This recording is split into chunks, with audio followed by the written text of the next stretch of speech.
পৃথিবীতে অনেক মানুষ আছে অনেক ট্যালেন্টেড, কিন্তু তাদের লুকস আর সৌন্দর্যের কারণে অনেকে তাদের পাত্তা দেয় না, তাদেরকে ছোট করে। তো আজকে আমি আপনাদের সাথে এরকম একটা গল্প শেয়ার করব।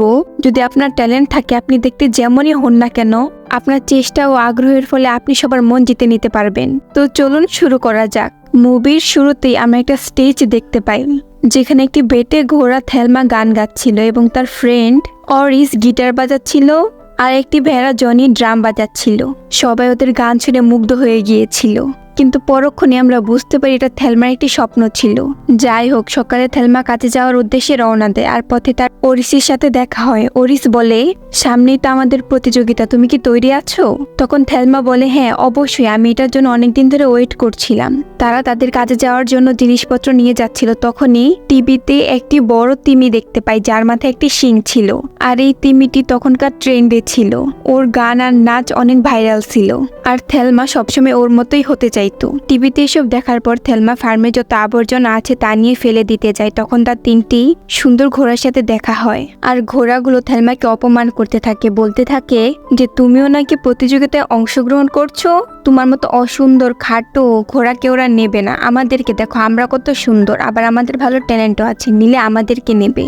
আর থেলমা অনেক মন খারাপ করে। তো পরের দিন সেই ট্যালেন্ট শোতে ওই 3টি সুন্দর ঘোড়া সুন্দর পারফরমেন্স করে আর বিচারকদের কাছ থেকে ভালো নাম্বার নিয়ে নেয়, এবং তাদের পরই থেলমারা আসে। কিন্তু থেলমাকে দেখে বিচারকরা প্রথমেই বলে, আমরা তোমাকে নেব না, আমরা এরকম একটা মুখ চাই যাকে দেখে সবাই খুশি হবে, সবাই আগ্রহ করবে। তখন থেলমা অনেক রেগে যায় আর বলে, আপনারা সৌন্দর্যের জন্য আমার ট্যালেন্টকে দেখতে পাচ্ছেন না, আপনারা এরকম করতে পারেন না। আর এই কথাগুলো বলতে বলতেই তারের সাথে পেঁচিয়ে থেলমা নিচে পড়ে যায়, আর তার গ্রুপে থাকা সকল বাদ্যযন্ত্রও নিচে পড়ে যায়। আর সবাই এটা নিয়ে হাসাহাসি করতে থাকে আর এটাকে একটি মিমি কন্টেন্টে পরিণত করে। থেলমা এসব দেখে মন খারাপ করে বসেছিল, তখনই তার ফ্রেন্ড অরিস আসে আর তাকে খুশি করার জন্য অনেক চেষ্টা করতে থাকে। তখন সে একটি ইউনিকর্ন দেখতে পায় আর বলে, আমি যদি ইউনিকর্নের মতো হতাম সবাই আমাকে পছন্দ করতো, আমার গান শুনতো।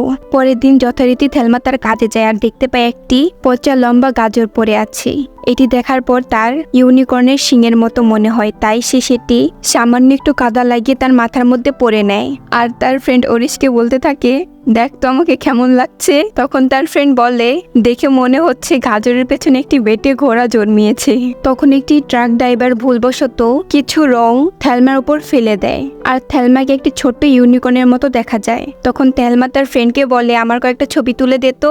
এই সময় একটি বাচ্চা মেয়ে বাস দিয়ে যাচ্ছিল, তখন সে থেলমাকে দেখতে পায় আর সে মনে করে থেলমা একটি ইউনিকর্ন, তাই সে থেলমার কাছে আসে এবং কয়েকটি ছবি তুলে সোশ্যাল মিডিয়াতে ছেড়ে দেয়। আর এটা রীতিমতো তাড়াতাড়ি ভাইরাল হয়ে যায় আর দেশের অনেক স্থান থেকে থেলমার সাথে দেখা করার জন্য অনেকেই আসে আর তাকে অনেক প্রশ্ন করতে থাকে। তখন একটি বাচ্চা ছেলে বলে, তুমি কি আসলে ইউনিকর্ন? তখন থেলমা অনেক ভেবে চিনতে বলে, হ্যাঁ আমি আসলে ইউনিকর্ন। তখন আবার বলে, ইউনিকর্ন তো জাদু পারে, তুমি আমাদেরকে জাদু দেখাতে পারবে? তখন থেলমা বলে, যেসব ইউনিকর্ন জাদু জানতো তাদেরকে একটা ড্রাগন ধরে নিয়ে চলে গেছে, কিন্তু আমি তোমাদেরকে গান শোনাতে পারবো। তখন থেলমা সুন্দর একটি গান বলে আর সবাই সেই গান শুনে অনেক খুশি হয়ে যায় আর সেই গানটা অনেক ভাইরালও হয়ে যায়। থেলমার গান শুনে প্যাগি নামের এক মিউজিক প্রডিউসার থেলমাকে নিয়ে মিউজিক অ্যালবাম বানানোর সিদ্ধান্ত নেয়। থেলমা তো ফেম আর ভাইরাল হয়ে অনেক খুশি হয়ে যায়। তখন তার ফ্রেন্ড বলে, দেখো এই সব কিছুই নকল, এই নকল দিয়ে কতদিন চলতে পারবে, তুমি ইউনিকর্ন হওয়ার আগে অনেক স্পেশাল ছিলে। তখন থেলমা বলে, স্পেশাল হয়ে লাভটা কি হলো, কেউ তো আমাকে পছন্দই করতো না। যাই হোক, মুভির পরবর্তী দৃশ্যে আমরা দেখতে পাই নিকি নামের ওই তিমিটি পারফরমেন্সের আগে রেডি হচ্ছিল। সে তার কাজ নিয়ে অনেক অহংকারী ছিল। নিকি মনে করতো সেই সবসময় 1 নম্বরে থাকার জন্য জন্মগ্রহণ করেছে, কিন্তু দুর্ভাগ্যবশত সেদিন ট্রেন্ডিং এর নাম্বার 1 গানটি ছিল থেলমার। এটি দেখে সে অনেক রেগে যায় আর তার ম্যানেজারকে ডাকতে থাকে। তখন তার ম্যানেজার অনেক ভেবেচিন্তে বলে, দেখো আমার সবকিছু দেখে মনে হচ্ছে তোমার সব গ্ল্যামার কমে গেছে, তোমার ইউনিক কিছু করা দরকার, এসব গান নাচ দিয়ে আর কিছুই হবে না। তখন নিকি চিৎকার করে বলে, তোমাকে আমি রেখেছি কেন, তুমি সবকিছু ভেবে দেখো কি করা যায়। আর এই বলে নিকি চলে যায়। রাতে থেলমা ও অরিস একটি বোর্ড গেম খেলছিল, তখন তাদের রুম থেকে মিউজিকের সাউন্ড আসে আর তারা দুজন চলে যায় ওইখানে। গিয়ে দেখে মিউজিক প্রডিউসার প্যাগি আর তার ফ্রেন্ড দুইজন মিলে গান গাচ্ছে। এইটা দেখে তো থেলমা অনেক খুশি হয়ে যায় আর জনি অনেক খুশি হয়ে যায়, কারণ সে প্যাগির গানে ড্রাম বাজাতে পেরেছে। প্যাগি এসে থেলমাকে বলে, তুমি অনেক সুন্দর গান গাইতে পারো, আমি তোমাকে নিয়ে একটি মিউজিক অ্যালবাম বানাবো, তুমি কি আমার সাথে কাজ করতে রাজি আছো?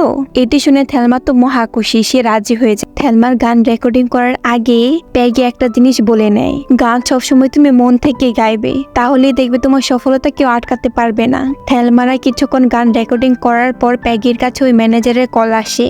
আসলে সে ম্যানেজারটি থেলমার সম্পর্কে অনেক কিছু জেনেছিল, তাই সে প্যাগিকে কল করে আর বলে, আমি থেলমার জন্য একটি দারুণ অফার এনেছি, আমি জানি তুমি আমাকে ফেরাতে পারবে না। অফারটি হলো আমি কালকে থেলমাকে দিয়ে টিভি শোর ওপেনিং করতে চাই। তো ম্যানেজারটি যে ভালো ছিল না প্যাগি সেটি খুব ভালো করেই জানতো, তাই সে রাজি হয় না, কিন্তু তবুও সে একবার থেলমাকে জিজ্ঞাসা করে দেখে। কিছু না বোঝা থেলমার সাথে সাথেই রাজি হয়ে যায়। যথারীতি ম্যানেজার পরের দিন গাড়ি নিয়ে থেলমাকে নিতে চলে আসে, কিন্তু প্যাগি ম্যানেজারের সাথে থেলমার বেশি বন্ডিং হতে দিতে চাইছিল না। সে চেয়েছিল প্রোগ্রামটি শেষ হওয়ার সাথে সাথে থেলমাকে নিয়ে চলে আসবে। ম্যানেজার চালাকি করে থেলমা এবং তাদেরকে আলাদা গাড়িতে বসায়। সুযোগ পাওয়ার সাথে সাথেই প্যাগিদের গাড়িটি ব্লাস্ট করে দেয়, আর প্যাগিরা বের হয়ে বুঝতে পারে এটি ম্যানেজারের ষড়যন্ত্র ছিল, আর থেলমার ভবিষ্যৎ এখন সংকটে আছে। থেলমা তার কাজের জায়গায় পৌঁছে নিকির সাথে দেখা করতে যায়, কিন্তু স্বাভাবিকভাবেই নিকি তার সাথে অনেক খারাপ ব্যবহার করে। এইসব ভুলে যথারীতি ম্যানেজার স্টেজে গিয়ে বলে পরবর্তী পারফরমেন্স করতে চলেছে থেলমা, কিন্তু থেলমা দেখতে পায় তার সঙ্গের সাথীরা এখনো আসেনি, সে তাদেরকে ছাড়া গান গাইতে যাচ্ছিল না। কিন্তু ম্যানেজার অনেক অভিনয় করে থেলমাকে বুঝায় যে তার ফ্রেন্ডরা তাকে ছেড়ে চলে গেছে, এই সুযোগ আর দ্বিতীয়বার আসবে না, তুমি করে ফেলো এই কাজটি। থেলমার অনিচ্ছা থাকা সত্ত্বেও সে মঞ্চে যায় এবং গান গাওয়া শুরু করে। তার গান শুনে সবাই অনেক খুশি হয়ে যায়। তখন ম্যানেজার বুঝতে পারে পরবর্তী স্টার হবে থেলমা, তাই সে নিকির কাছে যায় এবং তাদের কন্ট্যাক্টটা ছিঁড়ে ফেলে। পরবর্তী পার্ট দেখার জন্য লাইক আর সাবস্ক্রাইব করে দাও।